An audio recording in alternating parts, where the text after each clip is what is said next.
खुदावंद का पाकलाम पढ़ेंगे। दारा बादशाह की सल्तनत के दूसरे बरस के छठे महीने की पहली तारीख को यहूदा के नाजिम ज़रबाबल बिन सियालतिएल और सरदार काहिन यशु बिन यहूसिदिक को हजी नबी की मार्फत खुदावंद का कलाम पहुंचा कि रबुल फ़ाज यूँ फरमाता है कि ये लोग कहते हैं अभी खुदावंद के घर की तामीर का वक्त नहीं आया। तब खुदावंद का कलाम हजी नबी की मार्फत पहुंचा कि क्या तुम्हारे लिए मुस्कफ घरों में रहने का वक्त है जबकि ये घर वीरान पड़ा है। और अब रबुल फ़ाज यूँ फरमाता है कि तुम अपनी रविश पर गौर करो। तुमने बहुत सा बोया पर थोड़ा काटा। तुम खाते हो पर आसूदा नहीं होते।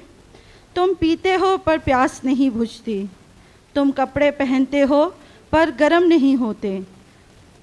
और मज़दूर अपनी मज़दूरी सुराखदार थैली में जमा करता है। रबुल फ़ाज यूँ फरमाता है कि अपनी रविश पर गौर करो। पहाड़ों से लकड़ी लाकर ये घर तामीर करो और मैं इससे खुश होऊंगा और मेरी तमजीद होगी, खुदावंद फरमाता है। तुमने बहुत की उम्मीद रखी और देखो थोड़ा मिला, और जब तुम उसे अपने घर में लाए तो मैंने उसे उड़ा दिया। रबुल फ़ाज फरमाता है, क्यों? इसलिए कि मेरा घर वीरान है और तुम में से हर एक अपने घर को दौड़ा चला जाता है।